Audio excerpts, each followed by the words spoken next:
और इशू जिस पे हम कुछ दिनों से बात कर रहे हैं, लगता है कि उसमें कुछ अच्छी मुस्बत पेशरफ्त हो रही है ख़वातीन के लिए। पासपोर्ट पर मर्जी का नाम लिखवाने के मामले पर बड़ी पेशरफ्त सामने आई है और लाहौर हाई कोर्ट ने दरख्वास्त गुजार खातून को पासपोर्ट पर मर्जी का नाम लिखवाने की इजाज़त दे दी है और साथ ही हुकूमत को कानून साजी के लिए भी 3 महीने का कह दिया गया है, which is a very big deal.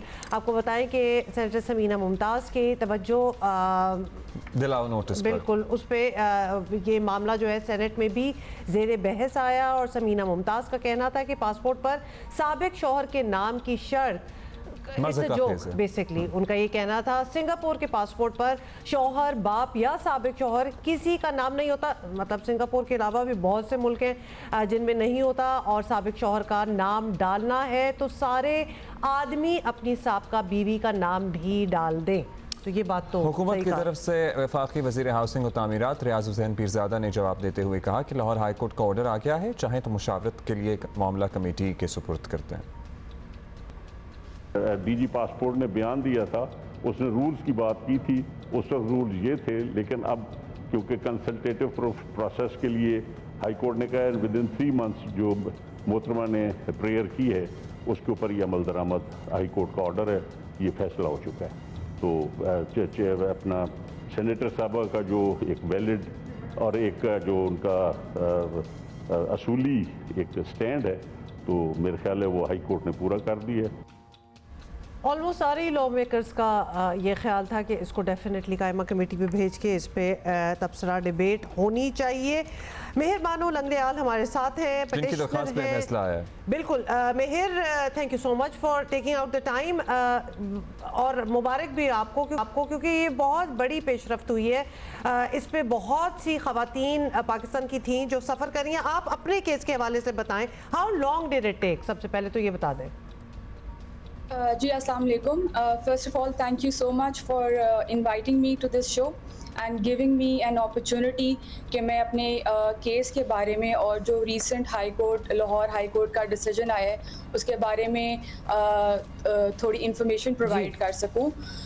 तो जो बेसिकली आपका सवाल है कि मुझे कितनी देर लगी इस पिटिशन को डिसाइड होने में, तो ये मैंने पिटिशन फाइल की थी अक्टूबर में of 2023 and but I am very lucky, मैं कहूँगी कि मेरी पिटिशन जितना नॉर्मली टाइम लगता है केसेस को डिसाइड करने में उससे बहुत जल्दी डिसाइड हो गई और टोटल आई थिंक 4 हेयरिंग्स हुई थी इस केस में और उसी 4 हेयरिंग्स के अंदर ही जज साहब ने ये जो पिटिशन थी वो डिसाइड कर दी। अच्छा मेहर, और भी ख़वातीन हैं जो मामला अदालत लेके गई थी, आप भी लेके गई थी, आप अक्टूबर में लेके गई थी। What made you take this matter to the court? What happened exactly? जी एग्जैक्टली ये हुआ था कि मेरे जो एज आई थिंक ये काफ़ी इंफॉर्मेशन आ चुकी है कि अंडर दी नादरा पॉलिसी जो 2001 क्योंकि हमारे पास और भी ख़वातीन जो थी, अलीना भी थी, उनके साथ उनकी भी यही स्टोरी थी। आपकी स्टोरी हम सर्टेनली जानना चाहते हैं। जी जी। सो मैंने जब अपना CNIC रिन्यू करवाया under the new NADRA policy तो मैंने अपने फादर्स नेम को रिटेन किया। After that when I went for my daughter's passport तो उधर मुझे पहले सारा कुछ प्रोसेस उन्होंने कर दिया, बट जब मैंने अपना CNIC दिया along with my husband CNIC तो उन्होंने कहा ये क्या है, आपका तो हमें कोई एविडेंस नहीं मिल रहा कि ये एक ही फैमिली है या ये आपकी ही बेटी है। उसके जवाब में मैंने उनको अपना फैमिली रजिस्ट्रेशन जो हमारा सर्टिफिकेट था वो दिखाया, मैरिज रजिस्ट्रेशन FRC, बिल्कुल मैरिज रजिस्ट्रेशन सर्टिफिकेट दिखाया। उन्होंने कहा नहीं जी, नादरा की अपनी पॉलिसी होगी लेकिन हमारी पासपोर्ट की अपनी पॉलिसी है, तो आप इस तरह करें, आप वापस जाएं, अपने हस्बैंड नेम पर अपना CNIC बनवाएं और आप फिर आएँ और उसके बाद हम आप की बेटी का जो पासपोर्ट है वो प्रोसेस करेंगे। तो ये वजह थी जिसकी वजह से मैंने ये पिटिशन फाइल की। एंड माइंड यू ये जो पिटिशन है इसमें और भी पिटिशनर्स हैं और ये पब्लिक इंटरेस्ट लिटिगेशन बनती है जो फाइल हुई थी। It is not just my case, it is a case of various different married women जो इस प्रॉब्लम से गुजर चुकी थी। अच्छा, ये जो अब रूलिंग आई है मेहर आपके इस सारे केस पे, ऑब्वियसली ब्रेक थ्रू तो है, लेकिन उम्मीद क्या आप रख रही हैं कि आगे इस पे बातचीत होगी, you know how these things can go on for a while, तो आप को पेशेंट रहना होगा क्योंकि इतनी जल्दी तो कोई एक्सपेक्ट नहीं कर सकता कि कोई चेंज होगा। जी जी बिल्कुल, आई थिंक रियलिस्टिक रहना चाहिए।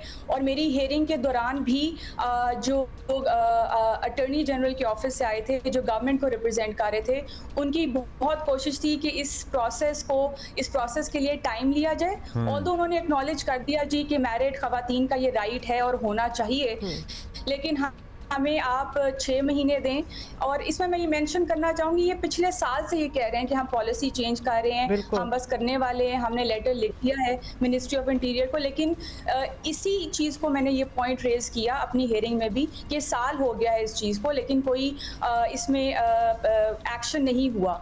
तो फिर जज साहब ने ये जब से हमने दिया, अच्छा जी, जब से हमने ये बात एक्चुअली स्टार्ट की है, ये इशू पे हमने बात करना स्टार्ट की है, बहुत से इस किस्म के भी लोगों के सवाल आते हैं कि एक खातून को क्या फीलिंग होती है, क्या ज़रूरत होती है कि वो अपने बाप का नाम जो है वो अपने CNIC पे बंदे हैं, married, they have moved on, जिस तरह लोगों की एक एक्सप्लेनेशन होती है। क्विकली अगर आप बात बता सकें, एक्सप्लेन कर सकें, why did you want to keep your father's name?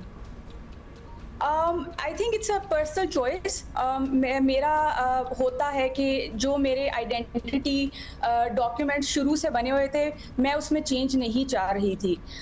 तो मेरा तो ये था कि if I have my father's name on my identity documents, I was more comfortable with that.